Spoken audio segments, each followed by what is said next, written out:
Okay, remember that phrase, you fool me once, shame on me. You fool me twice, you can't get fooled again. That's the great philosopher George W. Bush who put it that way, a little different than maybe some of us remember it.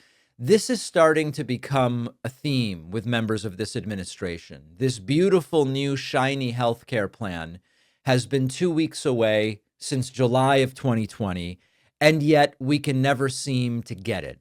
And we now have a new version of this, which is that, yes, there are signs of a little bit of cracking in the economy right now, but it's all about to get really good. When Trump was first sworn in and we had negative GDP growth in the second quarter, we were told, or first quarter, we were told, well, it's going to be a great second half of the year. Now that we have record layoffs in 2025 and the second half of the year is not looking so good, and by the way, it's almost over, we have people like Kevin Hassett and others saying, oh, it's going to be so good in 2026. And they are, I guess you could say they're writing checks that I don't think they're going to have the funds to cover. They're writing checks that they can't cash. So here is Maria Bartiromo this morning interviewing Trump's tool, Kevin Hassett, who says, even if we have 3% GDP growth in the first couple quarters next year, that would be disappointing. We need to be thinking bigger. And my suggestion is bookmark this clip and then let's see whether he ends up being correct. So first and second quarter, what, 3%? What are you expecting in terms of growth? I would be disappointed. I would be disappointed with 3. I think it could easily be 1% higher. And of course, that's what... And without inflation, because it's all supply side stuff, right? Think of all the factories, the groundbreakings, all that stuff increases supply, puts downward pressure on prices. Productivity booms, by the way, Maria. Sorry, I'm speaking up. The snowblower guys are going back and forth. I appreciate it, yes, I know. So as the snowblower gets going there, think about what he is saying. We're seeing downward pressure on prices. We're not.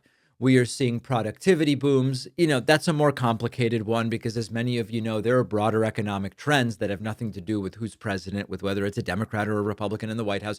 Things like increased productivity due to technology, due to technological advancements. These are trends that are bigger than any president, but Hassett is again dangling the carrot, just like Trump has been doing with the healthcare plan, that just around the corner, there is this incredible economy that's going to work for everybody, and it's going to be phenomenal. And yet, we still have hunger in the United States. We still have 40% of the population who, if they were to have an unexpected $400 expense, an appliance that breaks, a tire that blows out or whatever, they would have to borrow in order to cover that $400 expense. How stable and how robust is the undergirding of your economy if 4 out of 10 people, meaning 2 out of 5, right? We're reducing fractions here. If 2 out of 5 people to spend $400 on an unexpected emergency would have to put it on a credit card and start paying interest on it, or go to a friend or family member or coworker and say, could I borrow the $400? That's not a very robust undergirding of the economy. And yet we are just around the corner from incredible prosperity for all. More from Kevin Hassett. And this is again, a window into the level of delusion, or, maybe it's worse than delusion. Maybe it's actually malice.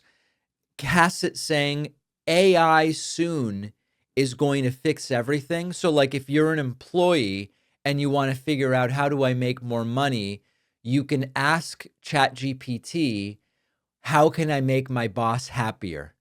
Oh, boy. Oh, my goodness. A great point to make because of this shutdown. But I think in the middle of all of this politicking around the shutdown, there's a new concern emerging about jobs.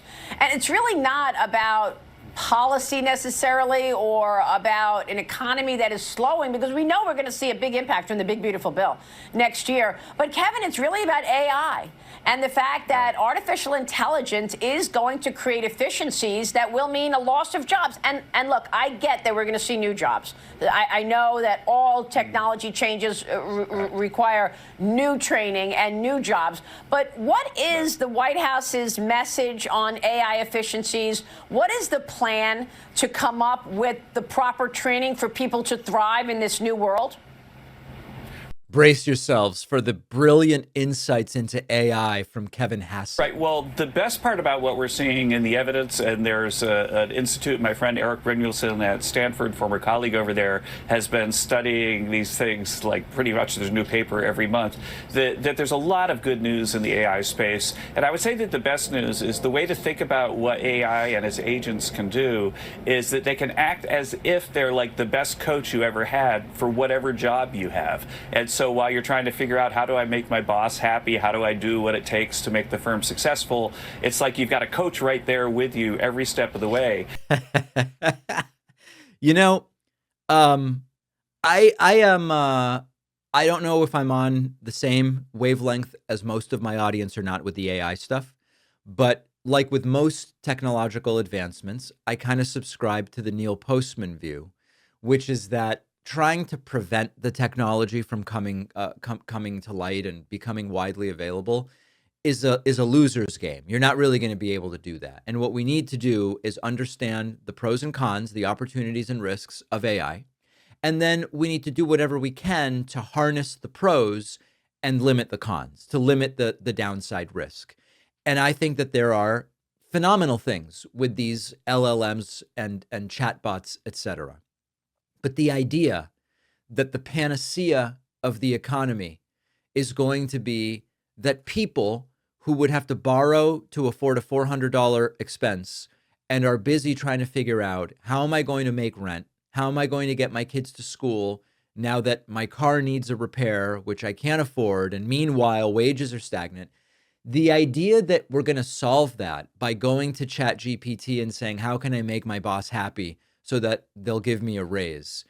It's pathetic. And if this is the best that they have, and it seems to be, you know that we are really in for it economically. And so 4% GDP growth in Q1 of 2026 and solving everything by asking ChatGPT how to do better at work. Folks, it seems delusional. And I want to now contextualize this by giving you some of the new layoff data, which is not so good. A lot of people think identity theft is something that only happens when someone hacks into your account. But the truth is that it usually starts with your personal information being posted online by data brokers where anybody can find it. Our sponsor, Incogni, is a service that helps protect your privacy by forcing the data brokers to delete your information. This includes your name, address, phone number, even sensitive things like property records or your political affiliation. And now with their custom removals feature included in the unlimited plan, you're not limited to just the list of 250 plus brokers they work with by default. If you find any site exposing any of your private information, even one they've never seen before, you can send a link and Incogni's team will work to get that removed.